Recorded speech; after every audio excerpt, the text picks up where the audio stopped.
One of the things, when schools are low performing, they come before us every year. And we've been talking to ZECA. We all agree that ZECA has a social emotional learning plan that is phenomenal, that the students are safe there, that students are happy there. We all agree on that. We felt like, and have said for several years, you now have to pivot to instruction. These students have to grow. They have to become proficient. We've got to work in that direction. And we've just not seen that happen. And when the leadership came and talked to us, even in the renewal process, when they presented again about their social emotional and what all they're doing for kids in that area, but still not focused on instruction. And that was the concern. I only cut you off, but there's no doubt, if I'm correct, that 90% of those children come from emotional needs kind of situation. Is it correct? Yes. You agree with me on that? Yes. And wouldn't you agree also that when you interviewed Paul Brown School, you found the same type of issue? You say you're doing good with the culture, but you need to work on academic. Same thing, is that right? Yes. But y'all passed them. The difference was we had the same leader at ZECA who'd been there 10 years, and Paul R. Brown had a brand new leader with a plan. And that was the difference. At the time that it was presented, that was the difference. But I'm asking though, if they wasn't focused on academic according to y'all notes, and the same thing you're saying about ZECA, the difference was when they came to us, Paul R. Brown had an academic plan that was workable, that you could see would move forward for instruction. ZECA came and told us again about their social emotional, but they did not have a plan, and we'd been asking for it for several years. Would you say that the students at ZECA is different than one at Paul Brown? No. They're identical? Pretty much, yes. Social emotional, all of them? Yes, yes, okay. Yes. Okay. Vice Chair Duncan. I appreciate this discussion. I appreciate the points you made in leading the discussion this way, and I appreciate, as always, Reverend Keenan's passion, and I always enjoy when he preaches. So, and I appreciate the comments by all. This is, as been outlined, this is a difficult process. It's a difficult process for us to try to deal with, and it's concerning for reasons that have been articulated in many ways in our discussion already. As I look at the 3-year renewals, and I've expressed my concerns with respect to one 10-year renewal and one 7-year renewal, I'm going to mention 6 schools: Davidson Charters, which is in chronic low performing; Classical Charter, which is chronic low performing; Institute for Developing Young Leaders, which is chronic low performing; Veritas, which is chronic low performing; Moore Montessori, which is low performing; and Raleigh Charter, which is low performing. All of those, in a de minimis way, meet one of the standards under the 3-year renewal statute. So if the board is being governed strictly by the 3-year renewal without any contemplation beyond that, and some of them have had some compliance issues along the way too, but if the board is focused on that, I understand the recommendation, but I'm concerned about the recommendation. Not because the board hadn't done their job; they could obviously have thoroughly done their job. But those are 6 that would meet the statutory definition. And then we have, and I'm going to just list these off, and perhaps you can help guide what the board's consideration was that would cause the recommendation to be made. But 6 that I struggle to find a statutory basis is Carolina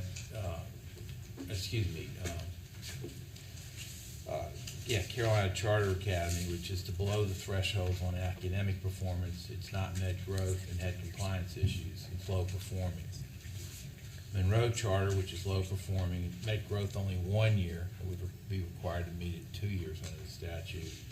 And the academic results are significantly below the district results. It's also had financial non-compliance issues arise.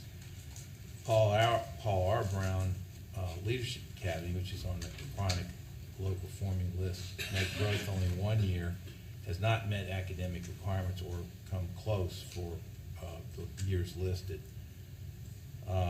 The Rocky Mount Preparatory School, which is chronically low performing status, met growth only 1 year. It has not met the academic standards in comparison to the LEA any of the years. Aristotle Prep is chronically low performing. It did meet growth 2 of the 3 years, which under the statutory scheme would appear to be enough.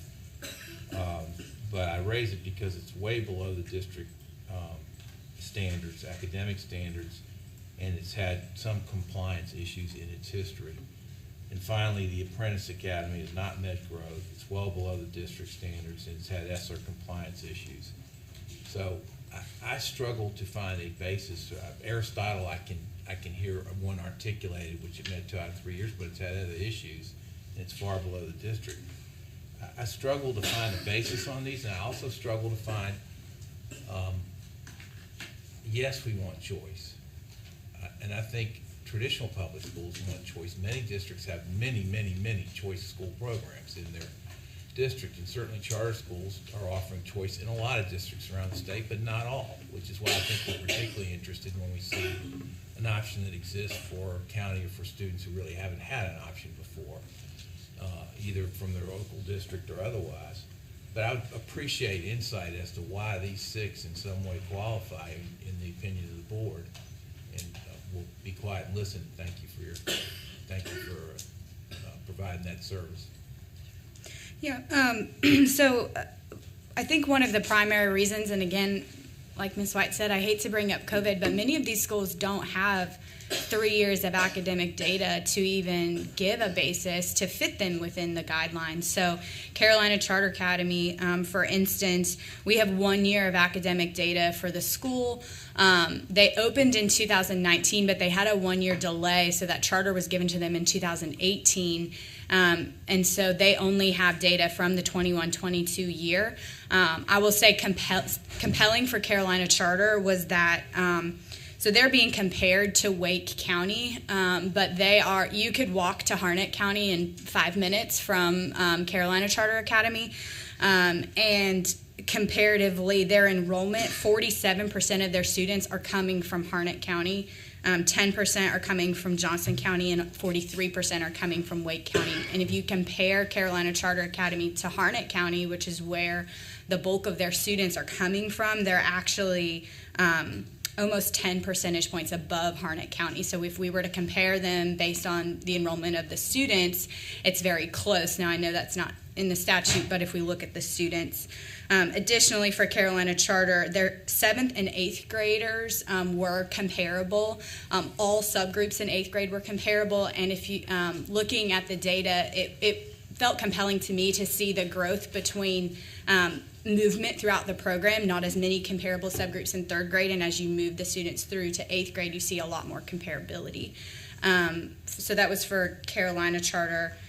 Apprentice Academy, similar in that we only have 1 year of academic data for Apprentice Academy. They're also a unique program where they're, primarily focused on student success in high school, so providing a pretty comprehensive CTE program for most of their students. You mentioned their ESSER findings. Those have all been, we did get closing documentation at the end of February that those have all been closed, and so they are now fully compliant. So at this point, no compliance issues. You're going to have to remind me of the other schools. I do have, for Monroe, and I know you mentioned, again, another school, only 1 year of data. It was hard for the CSAB to make decisions with only 1 year of data.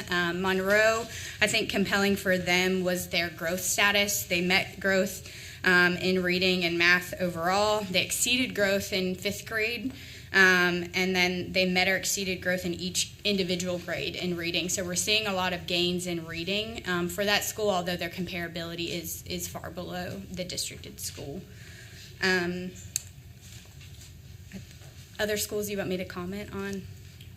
Paul R. Brown Leadership Academy, Rocky Mount Preparatory, and Aristotle Prep, although You probably can save doing that one, since I assume the answer is going to be 2 out of 3 years. Sure. Paul R. Brown originally was placed at that at the non-renewal level based on those guidelines, and then the basis on moving Paul R. Brown to or recommending a 3 or 4 Paul R. Brown was based on a site visit, and then also compelling information from a new school leader. We felt that that new school leader was hired in January of 22, and so the CSAB felt very strongly that his plan, he came from a districted school and also did some great work in that districted school, and I believe that the CSAB has great confidence in that leader to turn that school around. I will say they were very clear about the flashing red lights or yellow lights that Ms. White mentioned to Paul R. Brown specifically on the 3-year. Any other things? Rocky Mount.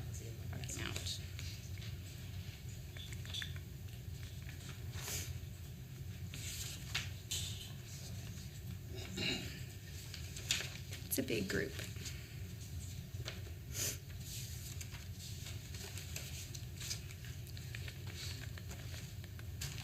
All right. And then for Rocky Mount Prep, their comparability was very close while it didn't meet it. So they found the CSAB decided to, and they also felt great confidence in this school leader as well. I believe there was mention in the minutes about the relationships with the school leader, particularly the school leader's connection to reach out for help when they need it, and has, again, I think that while it wasn't right at that 5%, it wasn't far, far below Nash County, and they felt like that they could turn it around. Thank you for that answer. We'll sort of beg one last question. The notion of a new school leader has been mentioned several times here. So if a school has performed in a way that would not be subject to renewal, should it simply bring in a new school leader who can provide an academic plan, and what assurance do you have that school leader is actually going to stay there? Obviously that's not a statutory consideration. I understand why the board might think about that, but I mean, what sense of stability do you have about a new school leader, or if the school leader will actually perform? I would say that holds true to the traditional public schools when a leadership change is made. Yeah. I mean, what assurance do you have that when you make a leadership change at a traditional school in an LEA that person's going to perform, or that person's going to stay? You don't. You have hope, but hope's not a strategy, as has often been quoted. So that's sort of the question. That's why I asked the question. As you said, we can't guarantee that the school leader's going to stay, but we get a sense of the person when you hear them talking, when they present, and the new person at Paul R. Brown, besides the fact that he just was highly experienced, the level of passion was obvious. But the most important thing was he had a plan that those of us who are educators said, this is something that could move you forward. If you were to really implement this plan, this can move you forward. And so a school leader we're looking at a new person who was passionate, who we could feel his passion, who we knew had, at least on paper, the qualifications and the plan that could work. And we put all that together and said, you got 3 years to pull it off. Thank you for those responses. I just ask one last question. To Mr. Keenan's concern, if ZECA had brought in a new school leader, or the school leader that Paul R. Brown brought in, would we be looking at a different recommendation? I think if ZECA would have had regardless of the leader, I think if ZECA would have brought a plan to rectify the academic concerns, then it would be a different conversation. I think that I think we've said this a lot, but a lot of their conversation was telling us about their students, which is very important, but there wasn't a sense of this is who the students we are, and this is how we're going to grow them. It was more of an explanation of this is who the students are, this is why we can't perform high.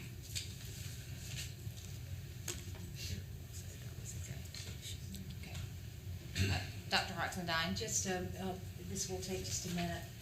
I keep hearing, and it's really beginning to resonate as something, and perhaps you were saying just a few minutes ago, that a group is convening to look at changes perhaps in legislation.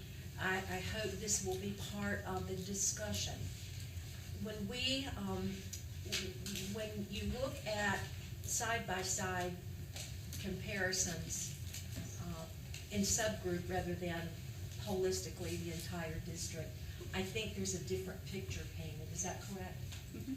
That to me is the valid and fair way to begin to make decisions and to have discussions that we continue to have around these charters. So I hope that that is going to resonate with the powers that be over in the General Assembly to change that from looking holistically across the district. Maybe that should still be in play, but alongside that, I think we need to look at subgroup comparisons. And I'd say make that statement based on what you were just explaining a few minutes ago. When you look at Harnett versus the comparisons to Harnett versus Wake, what a difference you see. Therein is validity. Yes. If you'll bear with me, Ms. Turner, you were their turnaround leader at Sugar Creek. Yes, ma'am. Can you just tell us a little bit about that and what leadership a school that was in big trouble? We opened in the fall of '99. We had a 5-year charter. In those days, the original charter was a 5-year charter. We were a low-performing school the entire time. When we came up for renewal, and let me tell you a little bit about who we are. We are a 100% free reduced lunch school. Everybody in our school is black or brown. And when we got to renewal, we were at, I think, 42% proficient, or 43%, something like that. In those days, we weren't doing comparability. And the Charter School Advisory Board voted to close us. When it got to the state board said, you have this year. So this was December. You have this year, or we're going to close you. You have to get over 50%. We were at 57%. But we just buckled down to a strong academic plan that moved students. We went to small group instruction. We went to daily data and making groups around the data. And this was many, many years ago, before this was the standard way to do things. Sugar Creek today, and at that time I think we had about 400 kids. Sugar Creek today has 1,600 students. We're K-12. Still, every one of our children is black or brown, and 100% of our kids qualify for free or reduced lunch. But we are at the average for the district and the state, despite the fact that we have no students from their highest performing subgroups, not one. But we're still at the state and district average. And that comes from, and our kids have the same issues you're talking about at Paul R. Brown, the issues you're talking about at Zeka. Those are the kids that go to our school.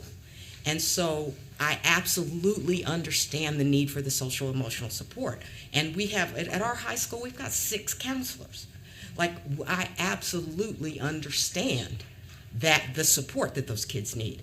But they also have to be academically proficient. Our job is to teach them. And so we have to have a plan for how we teach them. And we can't say it's about the kids. It's got to be about us. There's nothing wrong with the kids. They weren't born with some kind of deficiency. If they're not learning, it's because of what we do, because we claim to know how to get them to where they're supposed to go. And so what we saw with Zeka was that they absolutely understood the needs, the emotional needs of their kids, and that's critical. You can't teach kids who have those kind of issues until you get there. But we could not get them to see that they had to move on, and that if they don't provide the academic support, their kids will be happy, but they won't be very smart. Can I ask a question? But they did submit a plan, right? But I guess you wanted more in depth. Yes. They gave you a 5-year plan. Yes, but it really wasn't. Did you suggest anything to them then? Since you were the expert in that area? I did earlier when they were coming, when we were talking to them at the meeting where we were discussing renewal. I did not. Okay. Yes. Did I hear you said that when Sugar Creek first started, was in trouble, Right. and the state board gave you Sugar Creek a Yes, they year? did. The state They- board. that's exactly- Get the act together. You've got from, this was December, you've got from December to June to pull it off. Yes, it was the state board that did that. Ms. Candace? Do we have some leeway? I just fell out to see what she says. I don't know if that's norm or, but it's not norm, no. Are you- It's not norm. Can I clarify leeway for Zecca? Well, setting aside at the specific school, I mean, before we just heard this, I was thinking at least for the schools that only have 1 year of data, only. Could we at least wait and see what, and I know this is still looking at academics and we've had that discussion, but that's what we've got right now. Could we defer them for a year? Their charters are ending. Their So charters are we ending. have to, You have to vote to, if you want them to continue, you have to vote to give them some time. You have to vote for some kind of charter to give them some time. so the difference is it was December, this is April. Right. And hers was in the past, way before all this. Is that correct? But our So timing doesn't what allow year did us. you start? It doesn't. We opened in '99. So that was 99. There are, so we could call them stipulations, but there are things there are levers and tools that we can put in place, guardrails, but this particular option is, their charter ends. If we don't give them a 3-year renewal, then you're 3-year or not? you're voting to close them, yes. I wanna thank, this is probably one of the, it took a long time, but it's probably one of the best discussions and most open discussions that we've had at this table since I've been in charge of this committee. And whether or not I agreed with your particular perspective, what I really appreciated was the civil discourse and the opportunity to ask questions and exchange ideas. And so I wanted to tell you how much I appreciate you for that. We talked about ZECA in the non-renewal. Are there any questions about East Side Stream before I read a comment for consideration? I'm not seeing any hands raised. Let me advise the board of this. So the Charter School Advisory Board regarding East Side Stream Academy has recommended that the charter of East Side not be renewed. And this recommendation was presented to us for information in March. It is now before us for final action, and the EICS committee is recommending that, consistent with the recommendation, that it not receive its charter.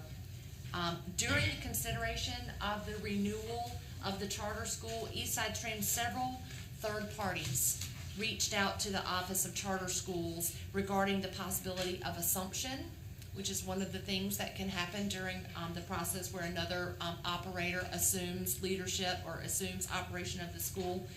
So several entities, third parties, reached out to the Office of Charter Schools regarding the possibility of assumption for East Side Stream as an alternative to closing the school. And while the committee appreciates the interest of those entities that inquired about possible assumption, the EICS committee, through thorough discussion, is recommending that the state board not consider authorizing assumption of East Side Stream if we should vote indeed tomorrow to offer a non-renewal. So the reason behind the recommendation is that there's not sufficient time for the assumption process to take place before the school would close at the end of June. Again, this is assuming that the board votes to make that closure. By state law, the assumption process must involve a competitive bidding process, and such a process would necessarily include a vetting by both the Charter School Advisory Board and the State Board of Education of those organizations making assumption proposals. So before deciding whether to solicit bids for those interested in assuming the charter, the state board would need to assess whether the school is in a condition that it would allow an effective assumption, including such thing as financial and legal compliance status of the school and enrollment trends. So that process would take 5 to 6 months, and folks, we just don't have that time. So I just wanted to make sure that we were clear on that before we make that vote tomorrow. Okay by you to let these two off the hook with the discussion for the charter school renewals? Again, thank you for your conversation today. But before we let them off the hook, I think on behalf of the board, we do want to thank them, as you have said, for the work that they put into this and for responding to a large number of different questions coming from different perspectives. So Yes. I think it's important we express that as a board. Thank you very much. All right, for discussion, several items. NC Virtual Academy is before us with a request to increase their and expand their enrollment. And so to walk us through that, Ms. Cook is back before us. Yes. Okay. All right. So NC Virtual is one of 2 virtual charter schools that are currently operating under pilot legislation that is capping enrollment at 2,592 students. During the pandemic, the state board did waive that maximum, and this past school year, the state board also waived the maximum for NCVA to enroll 3,425 students in the best interest of impacted students. There were still students enrolled in that school because of the pandemic and wanted to continue enrollment. Next year, NCVA would be capped again at that 2,592. So North Carolina Virtual Academy is requesting approval to increase their enrollment by 19.6% from 2,592 to 3,100 for the 23-24 school year. And they believe this is aligned with their mission to expand educational choice for families across North Carolina. The school presented this request to CSAB in March. They were also able to show a very high demand for the school with currently 2,849 students on their wait list. Additionally, the school has nearly 60% of their students considered economically disadvantaged. 96% of those students qualify for free and reduced lunch, and because under that qualification, they're eligible to receive an internet stipend and a laptop from NCVA to support their online learning. The school has also presented us a budget and a staffing plan to support this increase in enrollment. Okay, so just a little over 500 students. Yes. Correct? Questions from board members about this expansion request? Mr. Chairman, Yes. from the information, I understand the logic very much, but in reading this prior, it concerned me a bit. Because the further a student gets from the teacher, the less effective it is, in my opinion, generally speaking, not always, but generally. And I think I just wanted to ask this board in its votes, I'm not asking to vote against this particularly, but to consider when we offer options, we need to offer the best options we can. And I think when a student is in the classroom with a teacher is the best option, and then if it's any other option, like in the counties that have virtual schools operating within the county, they are more in touch with them. But generally speaking, a virtual school that can have students from across the state has its challenges, I believe. But I think in this case where they had already had more students, it would make sense to work with them on that. But in the future, I'm just asking that, I'm not against charter schools, but the virtual schools, they scare me a little bit. When you get, it makes me think back, the biggest virtual situation we had was during the pandemic, and we see that it didn't work as well because it had some challenges in addition to that. But it just scared me, and I'm just asking that as you vote in the future on the virtual schools, I just ask you to be careful, please. Thank you for that comment. Yes, sir, Mr. Blackburn? Can I give you a second perspective? In North Carolina School of Science and Math has been offering virtual schools for a long period of time, and they do a very, very good job of doing this. And they're providing many different things to the students across the state that individual school districts cannot do. So I think we have to judge them all based upon their ability, and we would trust the people at charter school group to make the proper recommendation. I want to be fair, of course, certainly, and you need to be. Of course, School of Science and Math is a different place within itself. And I think back 30 years ago, distance learning was offered from colleges. I know the Appalachian did. But thank you. Any other comments? Okay, let's move to EICS 5. United Community School would like to amend its mission statement. And so it's a simple change. And so Ms. Cook, you want to walk us through that request? Yes. United Community School is asking to amend its mission statement. The original mission statement was a bit wordy, and the original was United Community School. Our mission is to fulfill the vision of the basic school by Dr. Ernest L. Boyer. The basic school approach following a year-round calendar with our emphasis on piano theory will result in high student growth and achievement. At UCS, everyone unites to promote learning. Teachers are empowered to meet individual needs of students, and parents are partners. They went through a period of revision with stakeholder input to draft a new mission statement. And they do want to make clear that while removed from the mission statement, piano theory and the year-round schedule are still in place at the school, but the school removed it from the mission to make it more succinct. The new proposed mission statement is United Community School. Everyone unites to provide students an education that is engaging, enriching, and challenging in a safe and positive environment.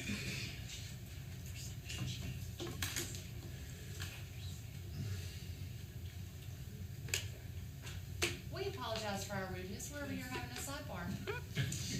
Just call us out on that. Yep. Okay. Sorry, we were tackling an issue that we need to go back to. But does anyone have a question? See, I was taught to multitask, but does anyone have a question about the mission statement before us? No. Okay. I'm going to accept responsibility for not having Ms. Cook articulate the reason for Eastside Stream Academy's non-renewal. It's not proper for us to not cover that in a public meeting. And so would you mind, I'm sorry, scoot back up to EICS 3 and just walk us through the particulars on the reasons behind the non-renewal for Eastside. Yes. Thank you, and forgive me. So Eastside Stream Academy was recommended for non-renewal due to their continually low-performing status. They have been low-performing since opening in 2013. They also have failure to meet generally accepted standards of fiscal management. We see a history of financial noncompliance. Additionally, this past year, there was an audit finding in their 22 audit. Okay, and thank you. And then just for kicks and giggles, could you also articulate the reasons for the recommendation for non-renewal for ZECA as well? That way I will have covered all bases. Yes, they are, ZECA is a continually low-performing school. They have been low-performing since opening in 2013. Additionally, they did not meet growth in each of the immediately preceding 3 school years, which would trigger the statute that would prevent them from being non-renewed solely based on their continually low-performing status. Okay. Thank you for that allowance there. Just wanted to make sure that we had that before us. All right, skip back down to EICS 6. Ms. Cook will let you off the hook for just a second, but let's turn to Julie Garber with the restart applications before us from Johnston County Public Schools and Craven County Schools. And welcome. We've not had an opportunity to hear from you. Thank you. Recently, so. It's great to see you all.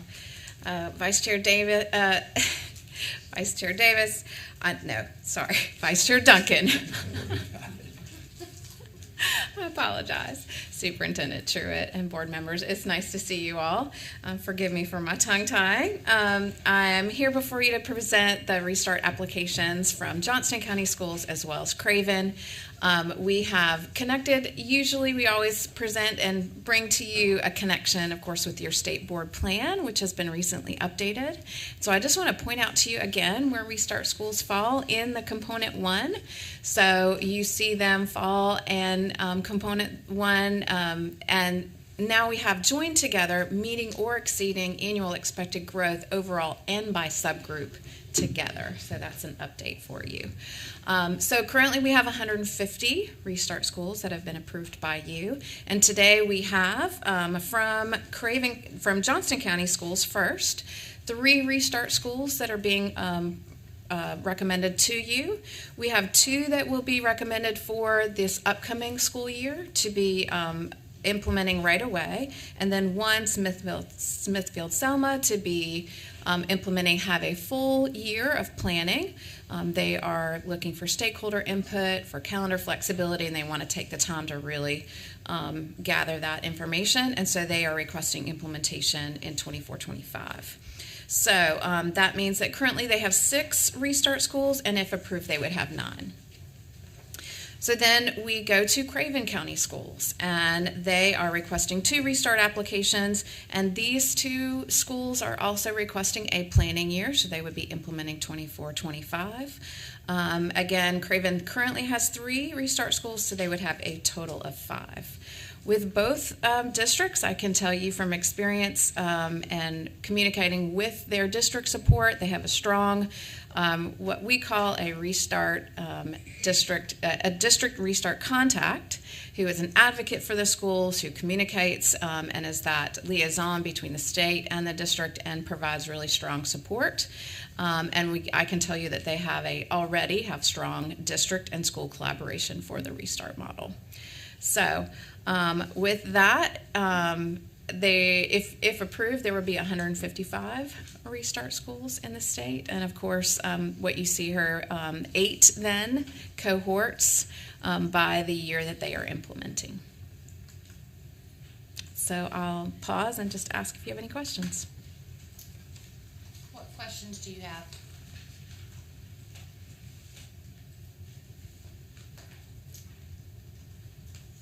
Seeing none, thank you so much for bringing this before us for consideration. Thank you. The last item today is the 2 final schools this month for charter school renewal. They were 2 that weren't covered last month. It's Next Generation Academy and IC Transform. Back before us to lead us through the discussion is Jennifer. Yes. Yes, so these 2 schools required some additional review with CSAB, which is why they were separate from the previous renewal discussions. And similar to the other schools, they do have charters that are set to expire at the end of June. We have 1 3-year recommendation that has several stipulations. So that 3-year recommendation is Next Generation Academy. Next Generation is a K-5 school in Guilford County. They opened in 2018, but they were only K-2 in 2018-2019, so we only have 1 year of academic data for them. They were not comparable to the county in 21-22, being 15 percentage points behind Guilford County. They are currently on financial noncompliance disciplinary status, and then the reason for their call back to CSAB was for some additional review of their compliance. So school business presented and did a fiscal review of Next Generation Academy, and that revealed some significant internal control deficiencies. an unallowable cost of $89,000 in ESSER funds that must be repaid, and the school did not submit designs to NCDPI school planning for a renovation of the building. In following that visit, there was a follow-up site visit, and school business found significant improvements in their internal controls. The school had provided requisition, purchase order, additional duty contracts, certifications, and then independent contracts. Their controls were in place for their executive director reimbursements as well. The school also made an arrangement with DPI to pay back the $89,000 in unallowable costs. Those were primarily due to using them for a renovation, but that was unallowable under ESSER because the school did not own the building and did not have a 50-year vested interest in the building, and the school was unaware of that stipulation. And the board is also committed to school business a commitment to oversight and periodic site visits to conduct process audits. And similarly, there was also a concern with a 21st Century grant. There were question costs of $19,000, but that repayment has been received. It was received at the end of February. And the 21st Century believes that the school appears to be committed to making any requested and necessary changes to be in compliance with the requirements of the grant. And they are required to submit backup documentation for all future expenditures to make sure that they are remaining in compliance.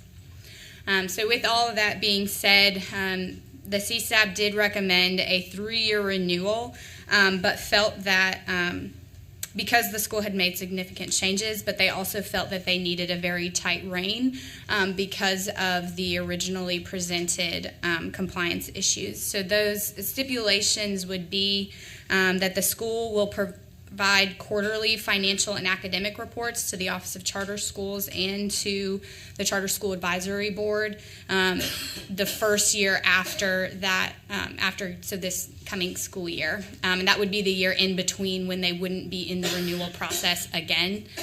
The school will also designate relevant staff to attend federal training, including the 21st Century grant training, and we have those trainings outlined and will communicate them given that you all vote to approve the 3-year.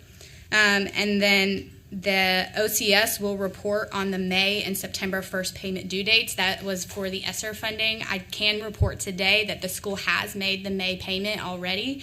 It was a payment of nearly $44,000 back to the state, so they have already made good on the May payment and now are just waiting on that September payment. And the school shall attend the CSAB 4 quarterly updates. I will pause there for questions for Next Generation Academy. Questions about Next Generation? Again, we're not voting on that this month. This is a discussion item. We won't vote until next month. Okay, that leaves us with one final school. And the final school is recommended from the CSAB for non-renewal. This school is IC Transform. They have been open for 10 years. They were one of those schools that were given an initial 10-year charter agreement in 2013. They have not been comparable with their local district. They are currently on financial non-compliance disciplinary status, and they overall are low performing and have some significant compliance issues that I'll review on the next slide with you. Firstly, the beginning teacher support plan conducted an additional audit visit this year due to the school's noncompliance and a general unresponsiveness. During that additional site visit, it was in February 9th, they noted 19 areas of concern, and the school will be required to submit a work plan for those areas of concern. In January of 23, the school was notified of an ESSER monitoring review that came up with 39 findings. And according to federal programs, that's a very high number of findings for that type of review. They're normally seeing 2, 3, maybe 7, but 39 was very high. We also heard from the NC homeless. There was noncompliance with that. They were absent from mandated trainings, failure to turn in documents, failure to appoint a homeless liaison, and a lack of communication as well from that department.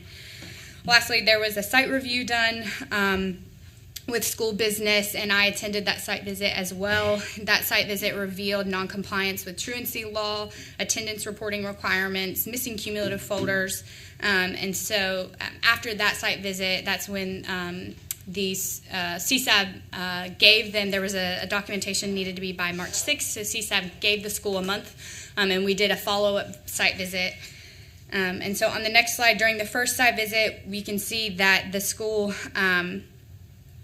during the first visit, there were 315 students enrolled. After that site visit triggered the school to withdraw 14 students to update their records.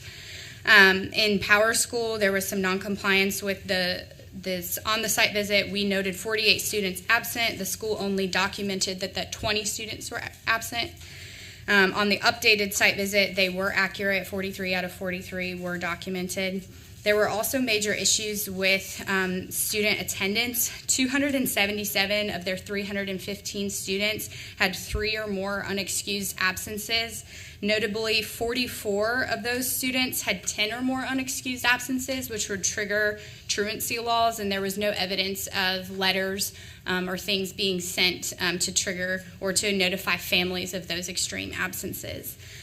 And lastly, we reviewed the cumulative files. There were 62 cumulative files that were missing for students that were attending school there. On the follow-up visit, they did correct 53 of those files. There were still 9 missing files.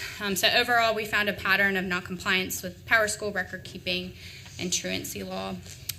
Lastly, the school has had a history of financial noncompliance. They've had 7 consecutive years of financial noncompliance, most of those years being on disciplinary status.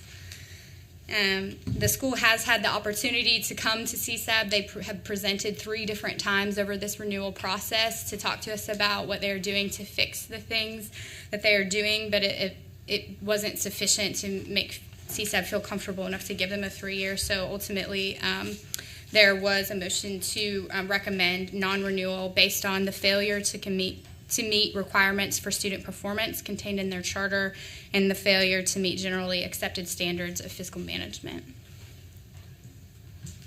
Yeah. Thank you. Okay, and I'm clarifying, they had 3 times to present information to CSAB. Yes. Correct? Yes. Okay.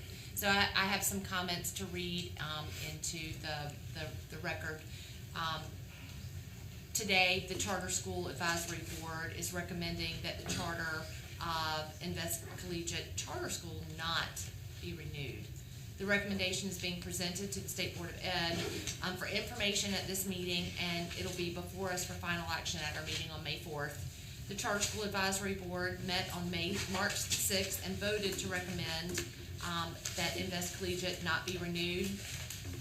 But on March the 20th, there was a 12-page memo that came to the State Board after Invest Collegiate had 3 times to present to the Charter School Advisory Board and provide any information they so wanted to provide so that the Charter School Advisory Board could make an excellent recommendation.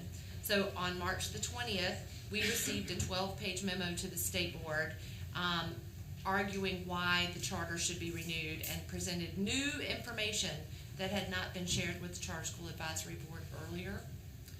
The EICS committee is recommending to the State Board, given the fact that they had 3 times to present before the Charter School Advisory Board, that any arguments by Invest Transform against non-renewal be considered to the extent and only to the extent that they were based upon evidence that CSAB had an opportunity to consider, and that any new evidence presented after the CSAB recommendation not be considered in the renewal, non-renewal discussion.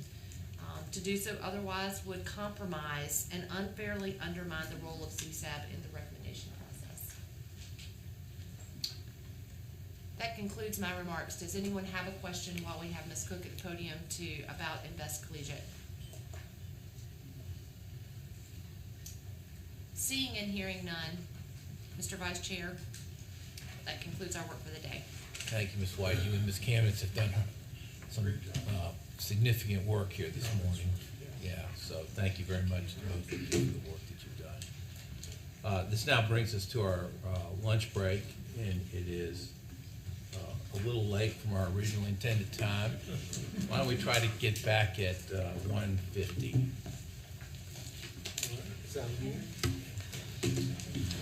And any of our superintendents who are here are welcome to join us.